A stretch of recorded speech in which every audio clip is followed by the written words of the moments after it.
পঞ্চমীর রাতে আজকে এইটা যে ঠাকুরটা এখন আমি যাচ্ছি সেটা হচ্ছে 6 নম্বর ঠাকুরটা দেখা।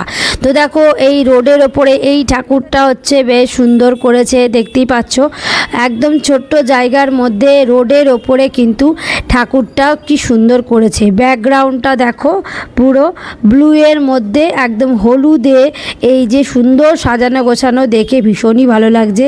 তো দেখো সব কিছু কিন্তু সাজানো কমপ্লিট, অস্ত্র দেওয়াও কমপ্লিট, সব কিছু খালি ষষ্ঠীতেই পুজো শুরু হয়ে যাবে। তো মায়ের মুখখানে এত মিষ্টি যে কি বলবো, প্রত্যেক কটা ঠাকুর যে কটাই দেখছি প্রত্যেক কটাই ভীষণ সুন্দর লাগছে।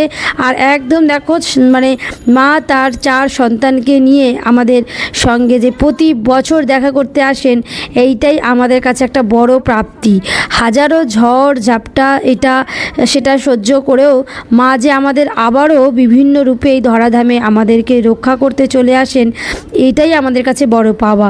তো আজকে দেখো মেয়েকে নিয়ে কিন্তু পঞ্চমীর রাতে বেরিয়েছি একটু ঘুরু করতে, ঠাকুর দেখতে।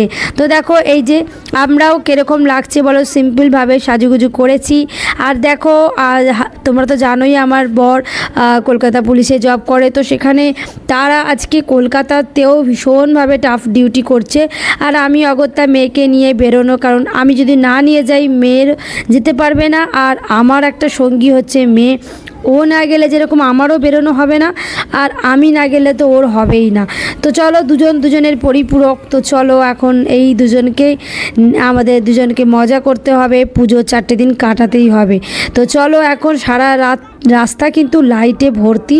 আর এই দেখো ব্যাকগ্রাউন্ডে যে মিউজিক বাজছে, তো সেইটার কিন্তু রিদিমে আমার মেয়ে নাচ করছে। তো ওরও মনটা কিন্তু একদম ফুরফুরে রয়েছে, মনটা খুবই আনন্দিত, তোমরা দেখেই বুঝতে পারছো। দেখো আর তোমরা হয়তো ভাবছো রাস্তার মধ্যে নাচছে কেন, এই রাস্তার মধ্যে এখন ফাঁকা, তেমন কেউই নেই, অনেকটা জায়গা, তাই ও মন খুলে নাচছে। তেমন একটা ভিড় নেই, কারণ অনেকটাই রাত হয়ে গেছে, এবার আমরা বাড়ি ফিরবো। তো দেখো এইখানে ও আরও 2-1টা ঠাকুর দেখে তারপরেই আমরা বাড়ি ফিরবো। তো ওই যে মেয়ে কিন্তু নাচ